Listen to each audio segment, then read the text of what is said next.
Welcome to another episode of Chat Sports Talk, and welcome to Week 7 of 2024 NFL season. That's right, we have 6 weeks in under our belts. We still only have 2 undefeated franchises. Both had their bye weeks last week, so they're still undefeated. That's the Chiefs and Vikings. We see some pretty disappointing action in terms of teams showing up and not showing up, and just embarrassments happening all around. And then trades after that week. So I'll go ahead and look back at week 6 really quick before we dive into the trade aspect, because there's a lot of blockbuster trades going on there. We'll go about how I did in terms of those games. And I'll be honest, I shocked myself at how well I did. And if certain games with Pyre played out, I could have gone undefeated. That's how eerily good I was last week. I foresee me not to repeat this feat again. I actually went 11-3, and it shocked me at how well I did. I mean, especially I was watching all those early Sunday games. It was just a W after W after W. Just enjoying all my winning. But we'll kick off last Thursday up in Puget Sound with Seattle play host to San Francisco. And with the injury bug affecting the 49ers play, this is effectively to see who control the NFC West and how close this could actually be because of injuries. And San Francisco actually was a lot better in this matchup than originally anticipated. Up 16-3 at the half. Seattle did come back from halftime, racking up 2 touchdowns, 17 points, but still trailing 23-17. They were somewhat close, but then San Francisco was able to just peel away. Brock Purdy having 3 touchdowns. Geno Smith had over 300 yards passing. I mean, both quarterbacks were doing absolutely everything they possibly could. A lot of receivers trying to get in there. I was watching some of the plays with Geno Smith. He just couldn't seem to get to Lockett or Metcalf. A lot of times it's just, bad placement of the ball. Maybe because rushed a little bit too quickly, but San Francisco came in play. This was a pick that I thought originally was San Francisco, but because of injuries, I went with Seattle. And then San Francisco ended up winning. And I'm like, oh, great, here we go.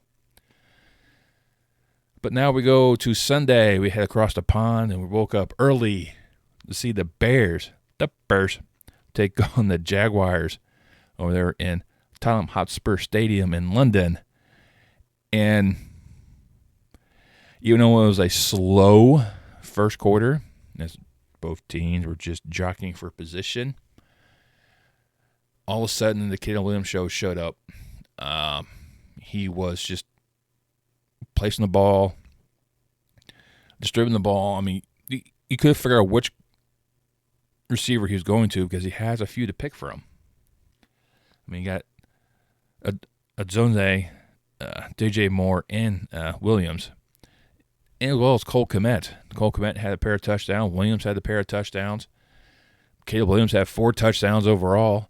Trevor Lawrence just looks off when it comes to this team. With the Jaguars, they were just not gelling well. It's just something is off with the Jaguars. With the amount of talent they have, they should not be playing this poorly. Trevor Lawrence should be playing this badly. I mean, the only game I think they really showed themselves was against Houston, and that was better than their win. But they just look atrocious. Chicago definitely outmuscled them, outplayed them. They did everything correctly. Chicago routed the Jaguars 35-16. It was not even close. And Caleb Williams continues to thrive as a starter right now, and the offense is really starting to gel.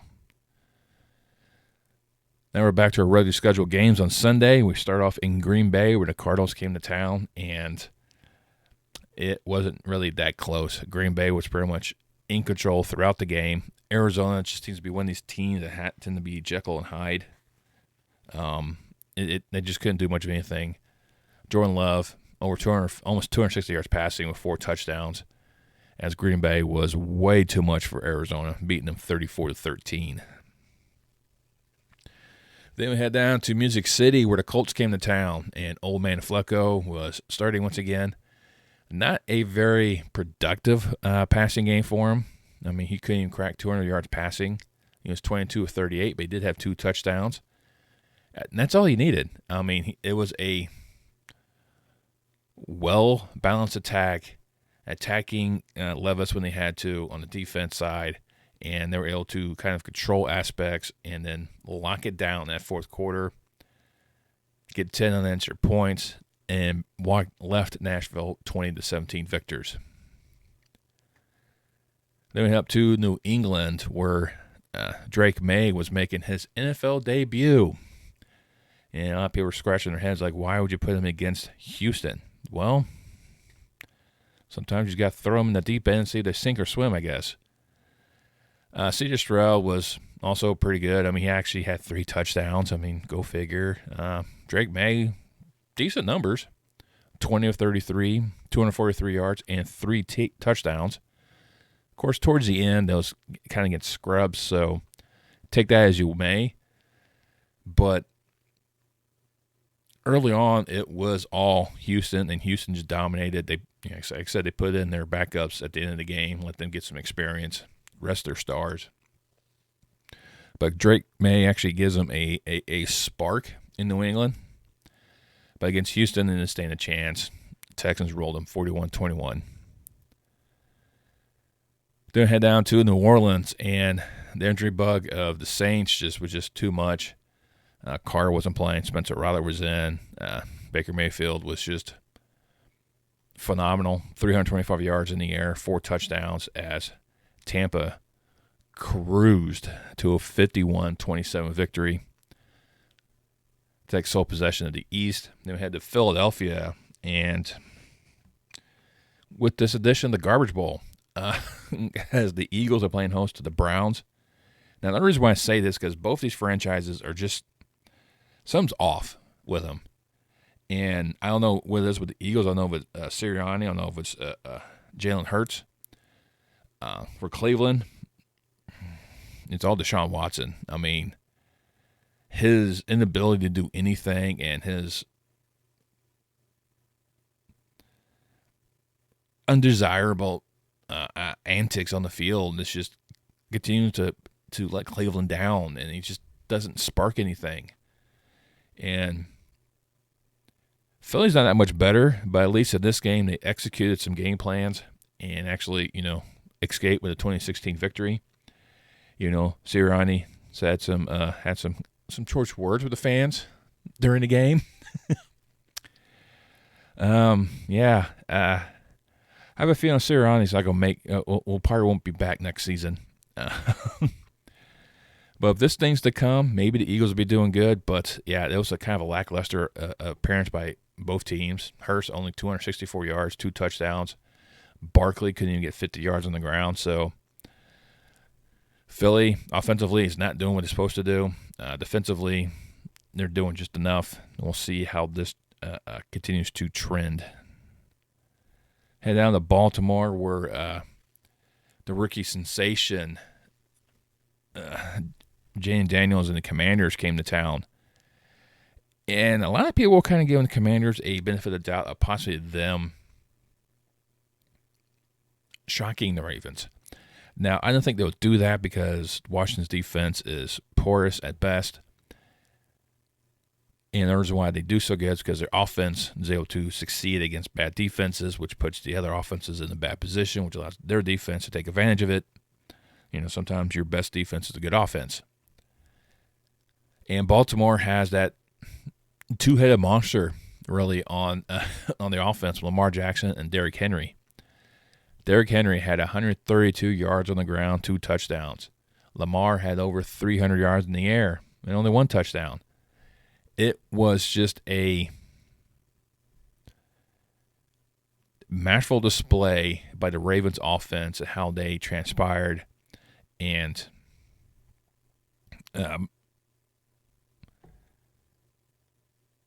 be able to move the ball and be able to sustain some of the Washington's attack. Once again, the fourth quarter defense kind of fell off a bit. They were able to hold on anyways because I think Baltimore already had a decent lead to begin with.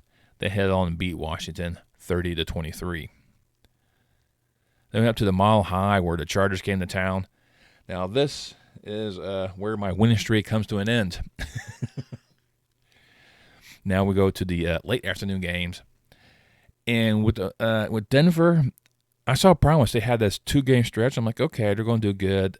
Chargers have a lot of injuries to deal with. But Herbert actually had a decent game, over 230 yards passing with a touchdown, 21 out of 34. Knicks just couldn't really get much anything going. It wasn't towards the very end where the Chargers' offense fell apart. The defense actually disappeared for the Chargers in that fourth quarter. And Denver was rattling off points, 16 unanswered, but was not enough as L.A. was able to hold off Denver's late charge, beat them 23-16. And we also had issues with Denver because they actually lost Surtain during this game with a concussion early on, which is going to probably affect them next week. Then we head over to Vegas where the Steelers came to town.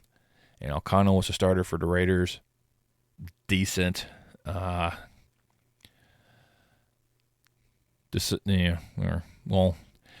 Statistically, he was slightly better than Justin Fields. He was 27-42, over 200 yards passing, a touchdown. But Justin had the victory. Najee Harris was a key factor in Pittsburgh. He had over 100-yard game with a touchdown. But it's some of the inabilities of Justin Fields that's kind of put question marks in there. But they coughed up that first drive touchdown to the Raiders and then shut them down for most of the game. And they walked away with a 32-13 victory. And we head to the Big D. And with the Dallas Cowboys, that's right. You could take the D out of Dallas because there's no defense. The Big D stands for disappointment. As the Detroit Lions came to town and corralled the Cowboys. Their offense could only generate 3 field goals in 3 quarters. They had no answers to Detroit. Detroit was so far ahead, they start throwing gimmick plays out there, putting linemen as receivers. And tried to get a lineman a touchdown against Dallas. Detroit was throwing out their experimental plays and see what could work. It's a horrible time frame right now in Dallas. Like I said, after they won against the Giants last time they played, it's like this team is definitely not poised really to make any dramatic movement because the Giants are able to move the ball and they couldn't stop them. It's just the fact that the Giants just couldn't capitalize on Dallas's lackluster defense that allowed Dallas to actually win that game. And when Dallas comes in contact with a quality team, the true Cowboys actually show themselves. Now, recently, I guess Jerry Jones went on a morning talk show in Dallas, to talk about the Cowboys, and the radio commentators kind of asked, was your inability or uneasy or unwillingness to attack the preseason free agent signings affect Is that biting you right now in Dallas? And Jerry Jones lost his ever-loving mind, threatening the jobs of radio show hosts because he didn't like the question. When the owner is also the general manager, guess what? The buck stops with you, Daddy-O. You didn't go after Derrick Henry because it cost you too much, and went back to Ezekiel Elliott that has not done much of anything. Then strung along CD Lamb for a while till you finally sign him to a big deal. Then finally get Dak Prescott a big deal. Guess what? You still have to worry about Michael Parsons. You're tying your money into like 3 players, and you're wondering why you can't do anything. But, that's just a side point. But Detroit right now looks pretty much unstoppable. Unfortunately, Hutchinson's gone for the season. Injured himself, and that defense is going to miss that spark of his to foment and cause anything. So we'll see how the defense reacts to losing a key aspect. But, yeah, Detroit's going to have some tests coming up, missing that key aspect. We head to Carolina where the Falcons came to town. I'm not going to really spend too much on this one, but Atlanta went in, did what I thought they would, ended up winning 30-20. Carolina kept it close in the beginning. 22-17 and a half, but after that, it was all Atlanta. Sunday night, we had to the Meadowlands where the Giants play host to the Bengals. This was a boring game. I think I had it on in the background and just scrolling on my phone. This is how bad this game was. They just, plays were just ending, turnovers, penalties, miss opportunities. It was just terrible all around. Cincinnati had the better aspect of it. T. Higgins benefited more with 77 yards receiving. Joe Burrow had over 200 yards passing, no touchdowns. Me and ran for one, and that was basically it. Cincinnati went to the Meadowlands, won 17-7. And then on Monday night, we're back out there. Aaron Rodgers with the new head coach. Albrecht, the DC, got promoted. Hackett was no longer play calling the offense, and Aaron Rodgers couldn't capitalize on any key mistakes. Him and the receivers are definitely not on the same aspect. The only highlight that you could probably hang on Rodgers in this game was that he threw a Hail Mary that Lazard ended up picking at the end of the half. That kind of, kept the Jets in there, because with that play, that kind of sparked them a bit. And they went at halftime only down 20-17. But a bunch of missed extra points, a bunch of missed field goals by both kickers because of the wind. And it was a bad show in that second half. Aaron Rodgers was driving, threw it up. The receiver ended up slipping because he went one direction. Aaron Rodgers thought he was going a different direction. Threw it short. So the guy tried to turn around, come back, slipped, intercepted. Aaron Rodgers was shy 300 yards. And you can tell the sideline that he's out of it. So I don't know what's going to happen with this team moving forward. But I am losing that game as well, giving you my third loss. And like I said, extremely well that week. And now we head into the some major transactions that transpired. And some of them kind of flew under the radar. All right, one trade that definitely flew under the radar was Minnesota Vikings and Houston Texans. Houston sent Minnesota Cam Akers in a 2026 7th-round conditional pick, and Houston ended up receiving a conditional 2026 6th-round pick. Akers last year with Minnesota, saw limited play. Minnesota tried to re-sign him, ended up leaving. Now that other aspects in Houston and players are coming back, he's going to get less playing time. Minnesota has some issues at running back right now with injuries, so Akers is not going to have some time for him to play. Like I said, flew under the radar. You're not going to see much terms of that one. The biggest one was DaVonte Adams was traded from the Raiders to the Jets for a 2025 conditional 3rd-round pick. That means DaVonte and Aaron are now connected once again, much like they were in Green Bay. They had a great connection with those two. And DaVonte was trying to get to either the Jets or the Saints, 2 quarterbacks that he wanted to go back with. The one, his pro partner in Green Bay and his college partner in Carr. And what this does with the Jets? Not much. DaVonte knows the offense. There might be a little tweaks here and there, but it's still similar to what he knows. He has to rapport with Rodgers. Rodgers will have a new number 1 guy he's going to throw to right away once DaVonte plays. And then another shocker, the Cleveland Browns traded Amari Cooper and a 2025 6th-round draft pick to the Bills in exchange for their 2025 3rd-round and 26 7th-round pick. Now, Amari Cooper goes away from Deshaun Watson and his inability to really affect him. I mean, Amari Cooper still has some quality games in him. He's actually a good receiver. I think he got humbled in Cleveland because he goes from a quarterback that actually can throw the ball to one that could throw the ball but doesn't. Then he goes to Buffalo, who definitely shows that they definitely missed that number 1 receiver in a Stephon Diggs. So adding Amari Cooper gives him that number 1-esque receiver.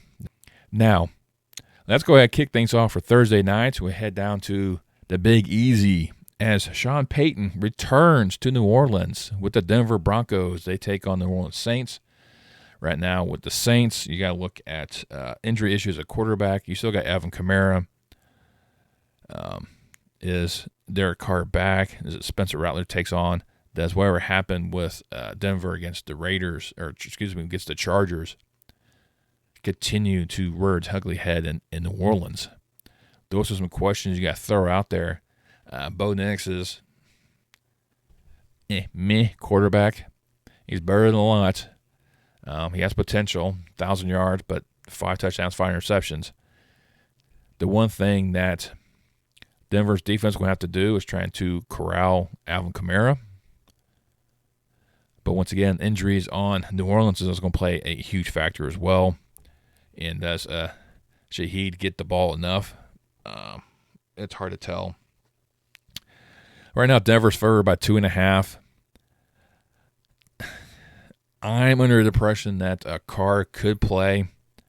And you have to see that what they did with Tampa Bay after getting blown out, but they still stayed with it, still battled back, still put some points on the board. Wasn't enough. Denver, exact same way. They battled in the 4th quarter, almost came back to win that game. But once again, we're going to kind of go underdog route. That kind of got me last week a little bit, but I'm taking the Saints at home. All right, on Sunday, once again, we're going to wake up early with our last game, the London series, as we head over to Wembley Stadium as the Jacksonville Jaguars play host to New England Patriots. That's right, the Jaguars, back-to-back games in Maryland, England. And can the Jaguars find the end zone? This team is just in utter flux right now. I don't know what they need to do. Probably going to have to be a coaching change. Doug Peterson, even though he had that great year with Philly, Super Bowl appearance, he just could never duplicate it again. And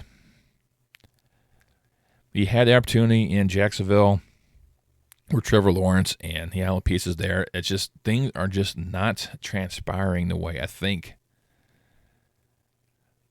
fans and I think a lot of people thought would in Jacksonville with the Jags. And I don't know if this is the game that's going to help him out because New England is not going to be an easy out. Drake May actually showed his toughness against the Houston defense, put up some decent numbers. I have a feeling he's going to be really good against Jacksonville. Jacksonville's right now favored by 5.5. I can't talk right now. I'm taking the Patriots to win. They, I don't know. It's just Drake May gives him that new spark, the new car smell maybe. That's part of what it is. And so he held his own against Houston, so I have a feeling he's going to have a good game against Jacksonville. Now, this is going to be the game that Jacksonville needs to kind of correct the ship, but they've only had one game they look good, and it wasn't the game they won. Still, they're lost in Houston. I'm taking the Patriots to upset the Jaguars. Now back to a regular scheduled program. We have the Seahawks visiting Atlanta. Geno Smith seems a little off this year, but he still has some great numbers. Kirk Cousins, like same way, a little off, but he always has good games. And then he has bad games. But you see more of the players kicking up. You see the defense kind of stepping up. And Atlanta's right now is favored by 2.5. I myself like that as well. I'm also going with the ATL. We have to Buffalo.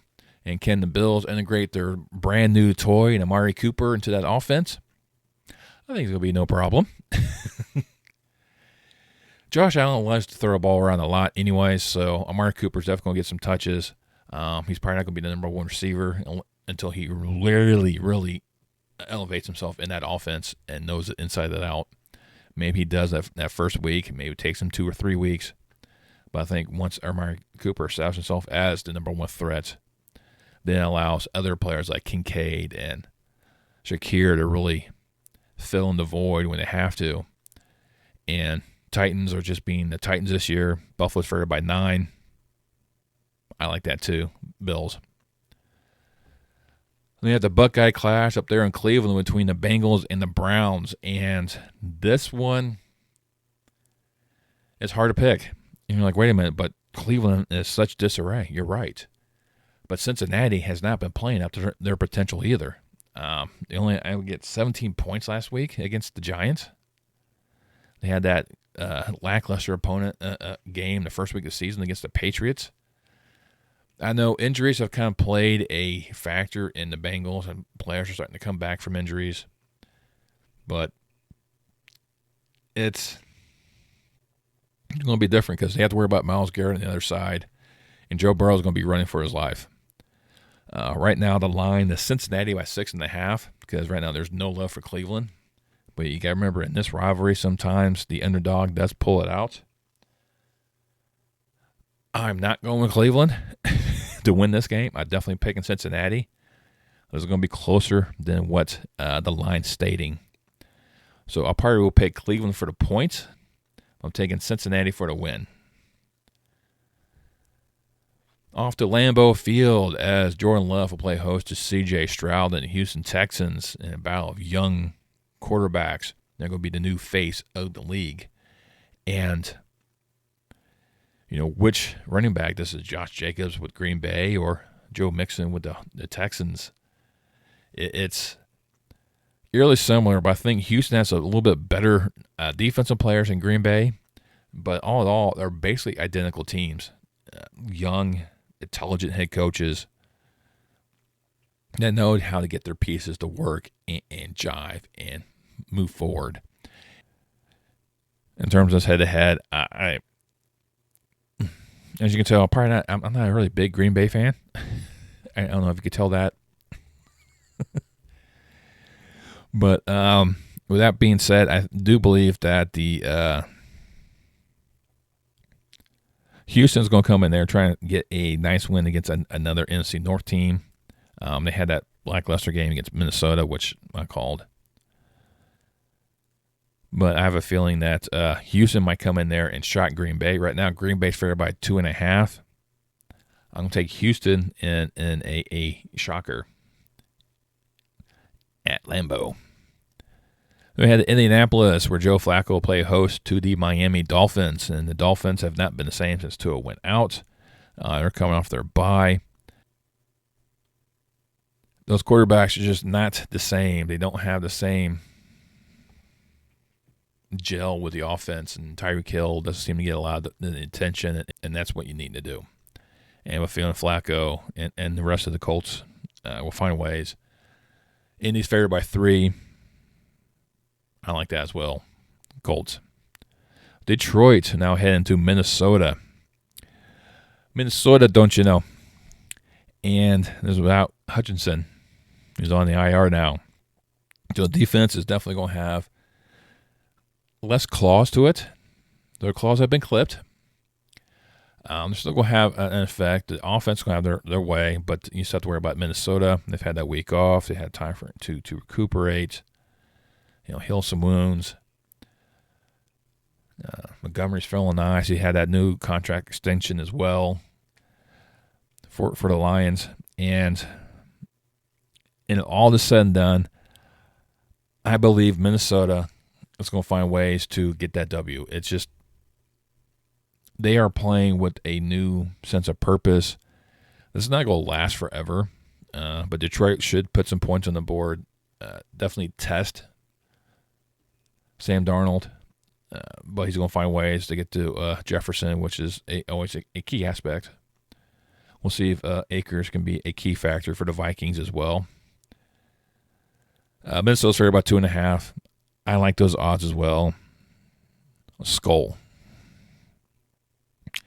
Then we head back over to Meadowlands where the Giants play host to the Eagles in a NFC East clash. And which one of these teams do you pick? I don't know. Philadelphia did not look impressive against Cleveland. They have not looked impressive at all. The Giants definitely were just a hot mess against Cincinnati. In the previous week,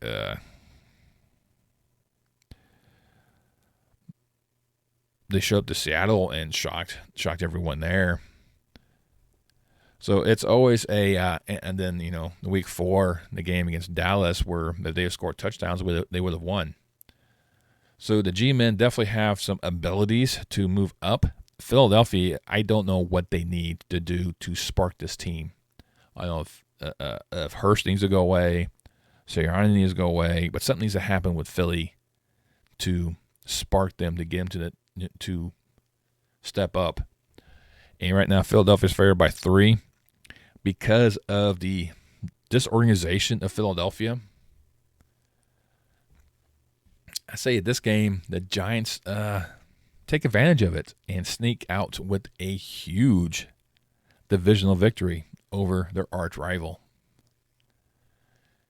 Head to SoFi where the Rams play host to the Raiders. The Raiders, DaVonte. He has been playing anyways because of a hamstring. O'Connell was starter last week. It's not going to matter much. I think it's going to be Rams going to find ways to work on the offense, fine-tune everything. Stafford had more passing touchdowns than interceptions this game. Right now, the Rams are favored by 7. I'm not pushing against that either. Rams. Carolina will head to the nation's capital to take on the Commanders, and right now the Commanders are favored by 7.5. Jalen Daniels has been phenomenal. 1,400 yards passing, 6 touchdowns, 2 picks. McLaren's been one of his favorite receivers. The defense will probably cough up points early. It's because you have, Andy Dalton, who still plays, just like the old man, like Flacco. Dalton's also there doing their thing. These are 2 quarterbacks used to play in the AFC North that took their teams to the playoffs multiple times. Now they're just kind of filling the backup roles. They're trying to help out. And Dalton's trying to show Bryce Young how to play. Don't know if that's going to work. No, I have a feeling Carolina's going to keep this close in the first half, but Washington's going to be too much Jalen Daniels for Carolina to try to contain, and the Commanders end up winning. The line right now is 7.5. I'm a little worried about the line in this aspect just because it's Carolina. They could just shock everyone. That would be a Carolina dream right there, but not too sure about 7.5, but definitely like the Commanders to win this game. Head out to Santa Clara with a huge showdown between the Chiefs and the Niners, and this should be good. The Chiefs have some serious issues on that offense right now. Pacquiao's out, Rashid Rice is out, Javier Brown's out. The only big name receiver they got right now is Travis Kelce. They do have their speeder rookie that has shown flashes at how great he can be. But it's not a dominant Chiefs team. They weren't dominant last year and they won it at all. There's been a lucky Chiefs team getting those victories. San Francisco is just one of these teams that are just battling back. I mean, they had a great game in Seattle. Seeing their guys kind of starting to come back, starting to affect things. Purdy's definitely going to be disrupted by Chris Jones. And it's probably going to be a good match between the two. You can't count out Patrick Mahomes in any game because, he's Patrick Mahomes. He's the quarterback you have to watch out for. Once you have that against you on the opposite side, that's, you're down. So you're playing from behind the entire game. But I have a feeling San Francisco is starting to inch in the right direction, weathering the energy or the injury bug early in the season. They're still without McCaffrey, but I think the injuries for the Chiefs offense are going to finally still going to play against them this time around. The 49ers right now are favored by 1.5. I don't mind that at all. I think this will be close. I do think it's just going to be Mahomes trying to do too much, throws a pick in the wrong time frame. And I think Mahomes will cost the Chiefs the game just by one errant throw. I mean, that's all it's going to take. It's not like he does it all the flipping time. Every so often, you're going to have a bad game. I think this might be it for the 49ers. I think the 49ers are able to squeak past the Chiefs and get a huge win on the season. Sunday nights, we have the Steel City where the Steelers play host to the Jets. The Steelers are looking to start Russell Wilson, possibly. Apparently his calf is feeling better now. Can DaVonte Adams play for the Jets in time for this game? That's still questionable right now. What does Garrett Wilson do with his whole new aspect with the offense? I mean, he's been the number one targeted player this season, but can he function where he's going to probably be the number 3 receiver now? Because, Aaron Rodgers is going to stick to 2 guys he knows the best. I mean, could be the case. But I don't. DaVonte Adams may not play this game, so you got that going for you. If Najee Harris can't repeat what he did last week against the Raiders, against the Jets, because the Bills were able to run against the Jets, so Najee Harris can have another productive ground game and chew up 90 to 120 yards on the ground, dictate the play time frame. If it doesn't matter who starts, Fields or Wilson, if they make the correct throws, maybe run a few yards extra, you get more yards running with Fields than you with Wilson. But doing that aspect, you can stretch out a team a bit. And right now, the Jets are favored by 2.5. I like the Steelers in this one. It's just one of these games. It's both these teams have decent defenses. I think the Jets might be slightly better, but then you have T.J. Watt on the Steelers is going to wreak havoc on Aaron Rodgers.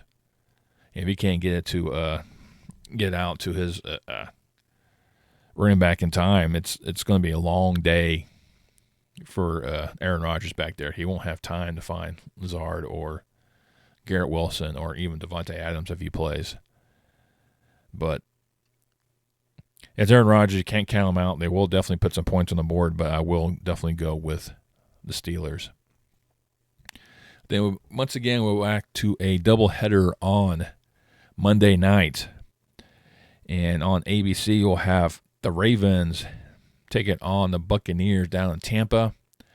This should be a very good game, but unfortunately, the Buccaneers have to take on Lamar Jackson and Derrick Henry. Good luck with that. And there's nothing in Tampa Bay's defense that lets me believe they can stop both of those from running. And if you could stop them from running, then Lamar Jackson has the ability to throw on you. Baker is going to have a hard time throwing against his team because he's going to be spending a lot of time scrambling. Baltimore's favored by 3.5. I do think Tampa Bay should make this interesting for a while, but Baltimore will shut the game down around the halftime mark, and then Baker start coming back in the fourth quarter. Tends to be Baltimore's MO, but they'll be able to clamp down the door and escape with the victory. And exclusively on ESPN Plus, the Chargers and the Cardinals collide out there in Glendale, Arizona at State Farm Stadium. And with this one, I don't know really who to go with, because every so often, I try to go with the Chargers and I'm losing, and then I pick against them, they win. Same thing with the Cardinals. It's a weird aspect with these two, and they're eerily similar with the terms of that, but I like Kyler Murray and Marvin Harrison Jr. a little bit better. The Chargers still have that, good defensive front with Bosa and Mack. That's going harass Kyler Murray, but Kyler Murray's not one of these quarterbacks you want to harass because then he takes off. And Arizona's defense has shown signs that they can do things, but I don't know if they can be able to stop J.K. Dobbins and Justin Herbert. So it's one of these games that goes back and forth right now. The line is 2.5 for the Chargers. I'm going to take Big Red in the Cactus Birds in this one. I'm going to take the Cardinals for the win. Well, there you go. Those are my picks. I do not expect me to hit 11 again. That would be a little advantageous to me to think I will be able to do that once again. I'm probably looking about 7-8 wins this week. I feel confident I can at least get that. But let me know what you think. Do these trades that the Jets and the Bills do, does that change aspect of the AFC East or your perspective of those two teams? Who's the next major player you think is going to start moving as teams start looking at their roster and trying to see who they can dump to gravitate more draft picks? Let's mix it up in the comments below. Keep it civilized. The more engagement we have, the better the algorithm pushes this video up to the masses. If you're still here, you like what I do, you like my ramblings and my incoherent thoughts, go ahead and hit the thumbs up for me. It means the world to me. Also, once again, helps boost the algorithm, the almighty YouTube algorithm that we all live by. Another thing to do is subscribe. Love you guys view my work. Love you for that. Now, maybe subscribe. This costs you a dime. You click that subscribe button, click that bell icon, turn on notifications, let us know next time I post any more content on my channel. And I'll see you next time on Chat Sports Talk.